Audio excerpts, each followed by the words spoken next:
Curt Mallory weekly press conference previewing the upcoming matchup this weekend for Indiana State on the road at Southern Illinois. Indiana State is coming off a 29-26 defeat against Missouri State at home on homecoming. Coach Mallory, I'll just open up to you to start things off, just an opening statement about the homecoming game over the weekend against Missouri State. Well, it was a great atmosphere.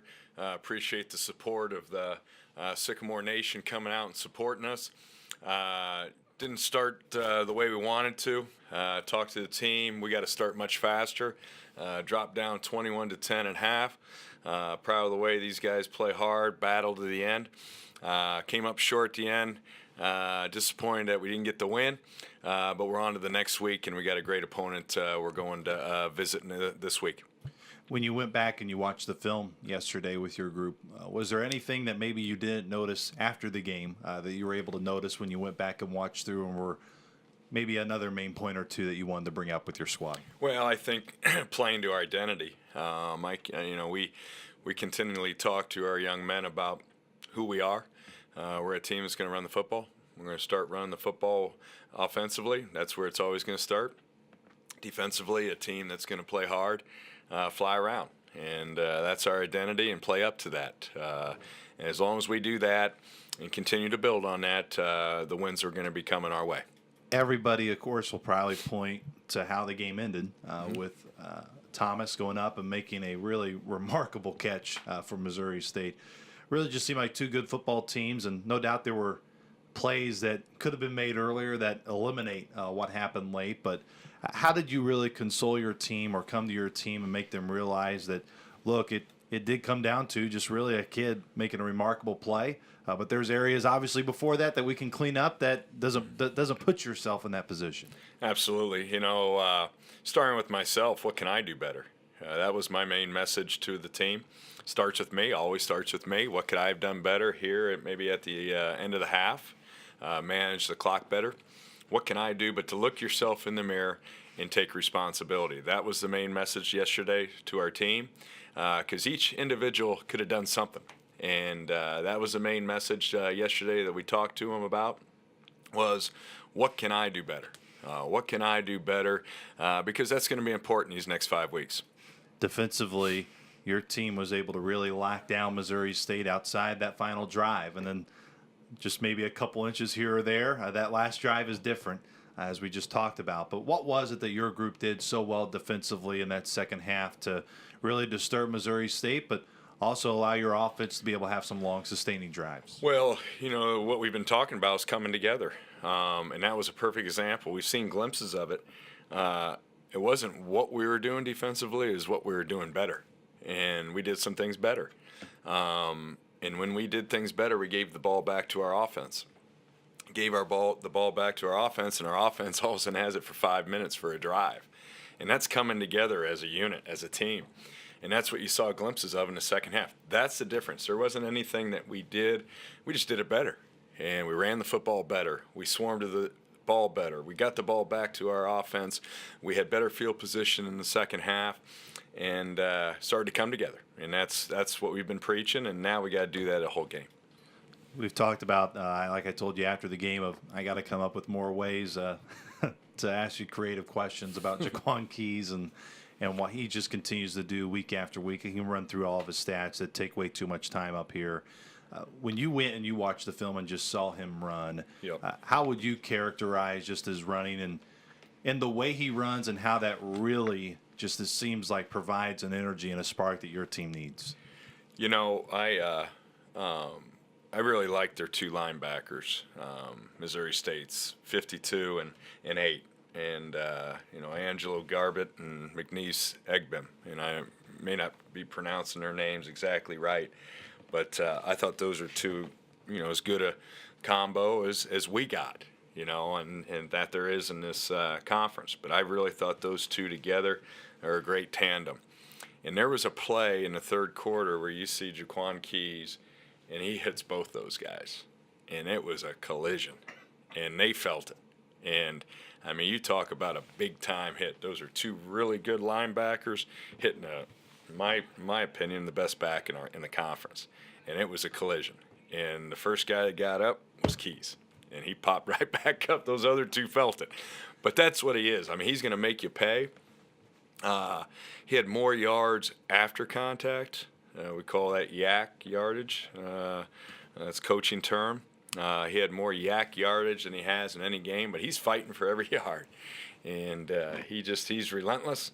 He ain't ready to go down. He just keeps fighting for everything. So it's obviously been a great weapon for us this year.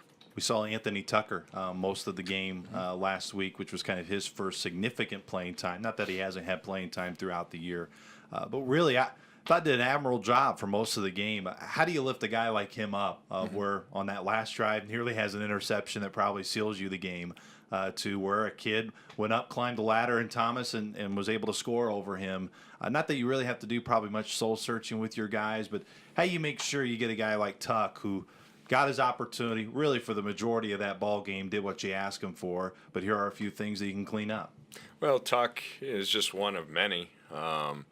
That's where your team comes in. That's where your teammates bring each other up. There was more than just that last play of the game that other guys could have done, and that was our whole point yesterday is, I could have made a play here. I could have done something as a coach better. But everyone has got a piece of it.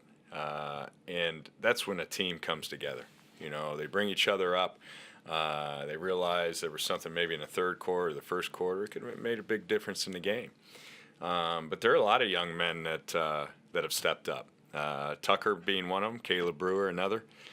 See him quite a bit since Noak, God forbid we have any more injuries, but Noak's out now, and now Caleb Brewer stepped up. And then our wide receiver crew has had some injuries. So now you're seeing a Dante Jones, a Joe Wilt, Dakota Cainton. You're seeing more and more guys. And that's the same message that we preach to our young men is, hey, we need everybody. And your time's going to come. And when it does, man, you got to be ready. Is there much with your group, when you met yesterday, the past 2 weeks, of course, have been really two difficult losses to stomach. Is there much you got to do with your group? I mean, you were asked this in your post-game press conference. I don't want to necessarily repeat a question, but you always say you never have to tell this team to stick together. They're going to stick together. How has that shown? And I know it's a short aftermath, but in these days that have followed, that your group is going to be able to flush it, move forward, and focus on the next task at hand, even though Saturday was one that stung, of course. Well, I think, I hate to keep referring to a year ago, but a year ago, we're trying to convince them, hey, man, you guys aren't that far away. You guys are doing some good things. Well, now they know. They know that we're good. There's not a convincing, They know we're close. There's a belief. I talked to the team. You got to have a belief without evidence, the evidence being wins. And there is. And there is a belief in this football team. They know they're good. They know we're not that far away. It's about a play here, a play there, and everybody taking ownership. And it always starts with myself. I know you'll get asked this throughout the week from other media members, so I might as well ask you now. I know you'll find out more as the week goes on. You brought up injuries with your squad, but just kind of the timetable of how you find out necessarily who you have available and how that goes out throughout the week. Well, you think you come out of it pretty good because guys battle through the game and, adrenaline and so forth, but you find out a little bit more the next day. For the most part, we're about as healthy as we can be, knock on wood. But you know what? God forbid anyone gets hurt. We've had some injuries, and the guys that have stepped up have done an admirable job. Well, one team that not going to write you a sympathy card is Southern Illinois because they've kind of been going through that with the wrath of injuries recently. Looking back this past weekend against Illinois State, they were without 8 starters, 4 of their backups as well. When they started the game, they were without 4 of their starting secondary due to Jeremy Chin being ejected the week prior due to a targeting penalty. So I think that score against Illinois State can be Illinois State won the game pretty convincingly. But you look at the weeks prior to that, they're right there with where your team has been in the ball game with the chance to win those games. What stood out about Southern? I know it's early here in this week, but what's been some of the main things you've liked about this Saluki team that necessarily the record doesn't necessarily show? Starting offensively, they've got weapons. Quarterback's a veteran guy. They got great speed at the. They got a 1-2 punch at tailback. One with speed, one with size and strength.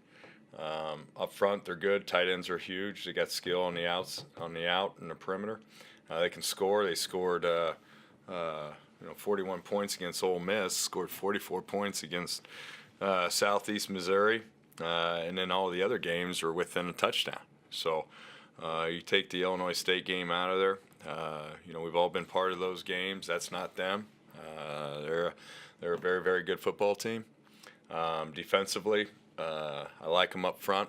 They're physical up front, and that's where you notice them. I like Chin. He's an Indianapolis native, so I followed him, and he's a darn good football player. But their secondary is always good. I know they're very well coached. I know their DB coach. I got a lot of respect for him, and I know he does a fantastic job, and it shows on film. Biggest thing you'll preach to your team all week long, Coach, as you lead into that game in Carbondale. Will be their homecoming, so kind of a little bit of a role reversal where you guys had the home field advantage and a lot of buzz in town. It's going to be the same in Carbondale when you head there this weekend. Well, it'll be a great atmosphere. They got a great facility, beautiful stadium. It's been a while since I've been back there, but they've done it right. They've got great tradition. I've had great players come, great coaches, Coach Kill. Obviously, Nick does a great job, but got a lot of respect for this program and how they do things. Coach, appreciate the time. We'll catch up with you next week. Okay, thank you very much.